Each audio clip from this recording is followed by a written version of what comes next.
Hello everyone, welcome once again to Define Academy. मैं शिवम पांडे पर फिर से आपके सामने आपका होस्ट और दोस्त। आप सभी लोग काफ़ी अच्छा कर रहे होंगे। क्लास 9th में हम chapter 3 poverty as a challenge का आज लास्ट लेक्चर अटेंड करने वाले हैं, जिसमें पढ़ने वाले हैं the challenges ahead plus NCERT questions. तो आपके लिए काफ़ी हेल्पफुल होगा। इससे प्रीवियस लेक्चर्स की वीडियो आपको प्लेलिस्ट में या इसके डिस्क्रिप्शन बॉक्स में मिल जाएगी, जिसमें आपको टॉपिक के बाद क्वेश्चंस भी करवाए गए हैं जो काफ़ी इंपॉर्टेंट होते हैं। चलिए शुरुआत करते हैं एक बहुत अच्छे कोट से। अभी जस्ट सुना मैंने कि डिग्रियां तो तालीम की, तालीम का मतलब पढ़ाई, तो जो बच्चों को उर्दू ना समझ रहे हैं वहाँ पे, तो डिग्रियां तो तालीम की खर्चे की रसीदें हैं। मतलब आप जो पढ़ाई कर रहे हो उसमें कितना खर्चा लगा, उसकी जो स्लिप है वो आपकी डिग्री है। इल्म का मतलब वो है जो आपने सीखा, उस तालीम में जो आपने खुद में उतारा। इल्म वो है जो किरदार में झलकता है। तो डिग्री अपनी जगह है, आपका किरदार बताता है कि आप क्या हैं। आपने जो पढ़ा उसमें क्या सीखा, क्या समझा, कितना उतारा। कह नहीं रहे हैं पढ़ा कुछ और, सुना कुछ और, सीखा कुछ और, किया कुछ और, चाहा कुछ और, मिला कुछ और।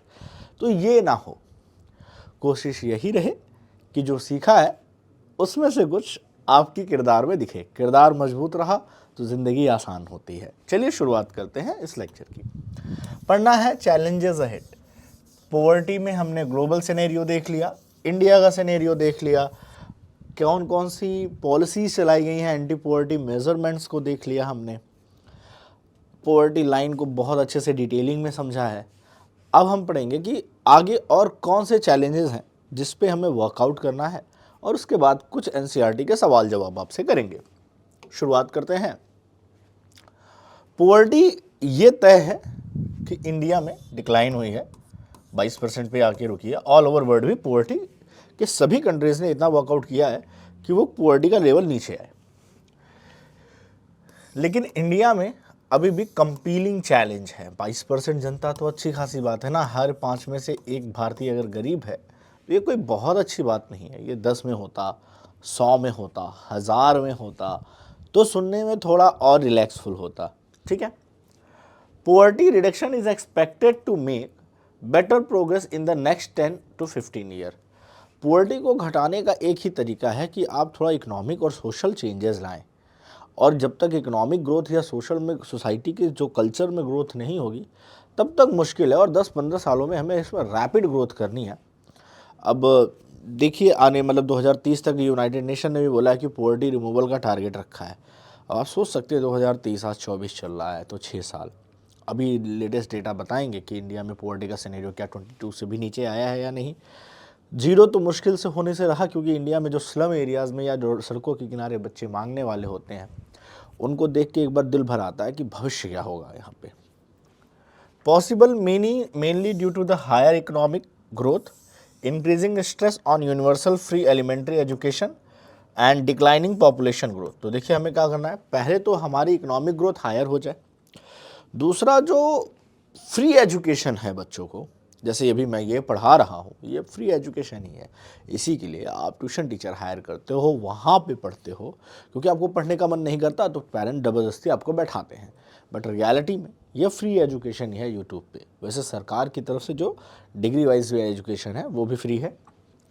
Increasing empowerment of the women, the economically weaker section of the society. इसी के साथ साथ वुमेन एम्पावरमेंट मतलब महिलाओं को भी इकोनॉमिक स्ट्रीम में लाना है ताकि वो भी बराबरी के हिस्सेदार बने। और वीकर सेक्शन सोसाइटी के जो भी SC ST कम्युनिटी हैं, वल्नरेबल ग्रुप हैं, उनको वल्नरेबल से स्ट्रॉन्ग बनाना है, उनको मुख्य धारा में लाना है। उसके बाद ही हम अपनी इस पॉवर्टी का, क्योंकि जो सेक्शन पॉवर्टी के नीचे आता है वो क्या होते हैं, महिला, बच्चे, ओल्ड पर्सन्स, बुजुर्ग, और थोड़ी सी कम्युनिटी वाइज में आप SC ST कम्युनिटीज़ में चले जाइए। तो ये थोड़ा सा दिक्कत है ना, यही मतलब मोस्टली पुअर्टी यहीं एग्जिस्ट कर जाती है। तो अगर हमने इन पे थोड़ा ध्यान दे दिया तो पॉसिबिलिटीज़ हैं कि हमारे चैलेंजेस थोड़े कम होंगे।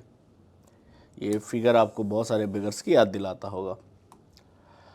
Hopefully we will be able to provide minimum necessary in the terms only to the income to all the people by end of next decade. मतलब नेक्स्ट डिकेड मतलब अगले 10 सालों में एटलीस्ट वो जो मिनिमम 816 और 1000 रुपये वाला डेटा था वो तो हम प्रोवाइड करवा सके। बिगर चैलेंजेस दैट स्टिल रिमेन, बड़े चैलेंजेस अभी भी रहेंगे, जैसे कि हेल्थ केयर सबको प्रोवाइड कर पाना। अभी तो हम वो जो मिनिमम 1000 है, कम से कम 1000 रुपये की इनकम वाली तो अर्बन एरियाज़ में प्रोवाइड करवा दे कि पर पर्सन 1000 रुपये तो कमा सके। कम से कम इकोनॉमिक और कैलोरी लेवल पे हम उठा ले आए फूड पे, और इनकम पे हम पहले उनको गरीबी रेखा के बाहर लाए। फिर जो बड़ी प्रॉब्लम्स है जैसे health care accessibility, education accessibility, अच्छा चलो एजुकेशन में भी सरकारी स्कूलों से मिल रहा है। जॉब सिक्योरिटी, ये जॉब है तो सिक्योरिटी होना, it's a very different thing. And achieving gender equality, महिलाओं और डिग्निटी फॉर द पुअर, गरीबों के लिए रिस्पेक्ट, आत्मसम्मान और महिलाओं की भी भागीदारी बराबर करना। ये कई सारी चीज़ें हैं जिस पर हमें भी वर्कआउट करना है। The challenges is becoming bigger as scholars are broadening concept of human poverty. हर साल पुअर्टी की डेफिनेशन को और ब्रॉड किया जाता है। जैसे कि मान लीजिए, देखिए क्या होता है, मान लीजिए आपने एक किलोमीटर की रेस है, आपने उसको 5 मिनट में कंप्लीट की सपोज, तो आप, कोई होगा उसको 4 में कर रहा होगा, कोई होगा 3 में कर रहा होगा, तो आप अपने स्ट्रेंथ को क्या कर रहे हैं, मजबूत कर रहे हैं। ऐसे जब पुअर्टी के मिनिमम एक्सपेक्ट को कवर किया जाएगा तो हम उसका दायरा और बढ़ाएंगे, उसमें और चीज़ें जोड़ेंगे, मतलब ह्यूमन बींग्स को धीरे धीरे और रिच करके एक अपर लेवल पे ले जाना है। तो ये दायरे बढ़ते रहते हैं, हर साल इसमें नए कॉन्सेप्ट आते रहते हैं। तो वो था, हम पढ़ेंगे एनसीईआरटी क्वेश्चंस की तरफ बढ़ते हैं, और छोटा सा लेक्चर आपका यहाँ पे इसी के साथ फिनिश हो जाएगा। Describe how the poverty line estimated in India. तो देखिए ये बहुत सिंपल सा है कि a person is term poor if his और her income consumption level is less than a certain minimum level required to be basic necessity. किसी को पहले तो पुअर्टी की डेफिनेशन दे दीजिए कि जब किसी भी पर्सन, मेल या फीमेल को तब पुअर कहा जाता है जब वो अपनी बेसिक ज़रूरतों को कंप्लीट नहीं कर पाती। This minimum level is referred to the poverty line. वो पुअर्टी लाइन ही उस मिनिमम लेवल को दिखाती है। इंडिया में पुअर्टी लाइन को कैलकुलेट किया जाता है, मल्टीप्लाइंग कर दिया जाता है प्राइसेस ऑफ बेसिक आइटम जो ज़रूरत है इंसान की, such as food, clothes, footwear, fuel, light, education, उसको रुपीज़ से मल्टीप्लाई कर देते हैं। जो एवरेज बजट आता है उसी को पुअर्टी लाइन में माना जाता है। Figure use to calculate poverty line fluctuate from year to year, क्योंकि क्या होता है हर साल खाद्य पदार्थों के, हर चीज़ों के दाम बढ़ते रहते हैं। तो अर्बन एरियाज़ में अलग है, रूरल एरियाज़ में अलग है, क्योंकि उनका लेबर, लाइफस्टाइल और कॉस्ट ऑफ लिविंग क्या होती है, डिफरेंट होती है। और हर 5 साल पे एनएसएसओ इसका नया डेटा निकालती रहती है।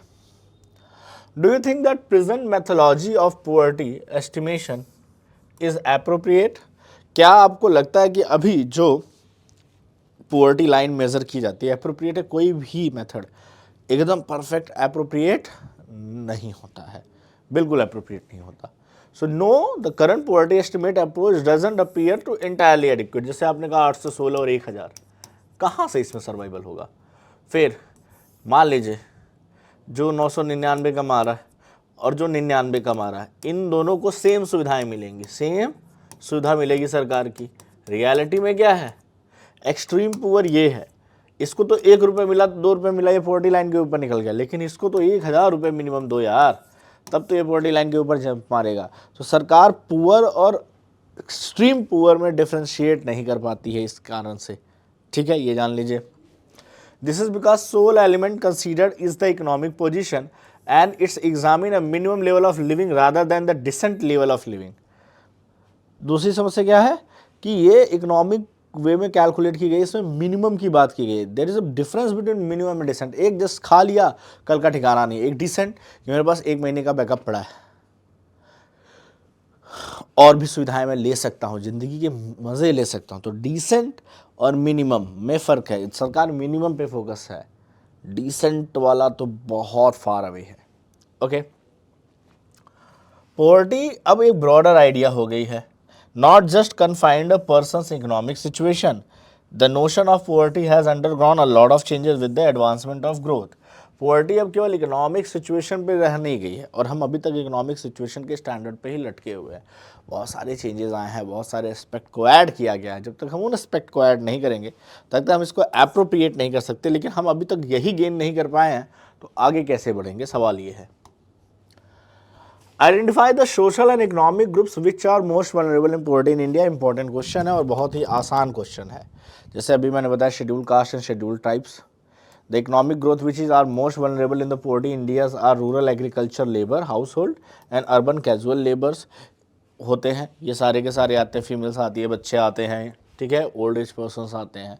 तो आप इस आंसर को बड़ा भी कर सकते हैं, बट बहुत ही ईजी आंसर था ये, लेकिन पूछा जाता है एग्जाम में। Give one account of interstate disparity. एक कारण दीजिए कि इंडिया के अलग अलग स्टेट में पॉवर्टी लाइन अलग अलग क्यों है, या मतलब लोगों की पॉवर्टी का जो सिचुएशन है वो कहीं कम है, कहीं ज़्यादा है, परसेंटेज कम है।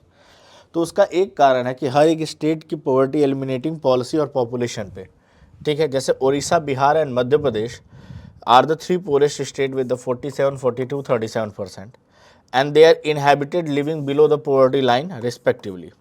वहीं जम्मू कश्मीर, पंजाब, हिमाचल प्रदेश इंडिया के 3 बेटर स्टेट हैं।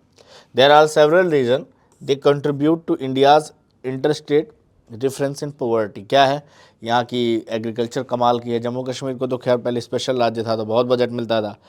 पंजाब और हरियाणा ने बहुत ही अच्छा एग्रीकल्चरल डेवलपमेंट किया है ग्रीन रिवोल्यूशन में, उसके रीज़न से उनकी इनकम बढ़ गई, ठीक है।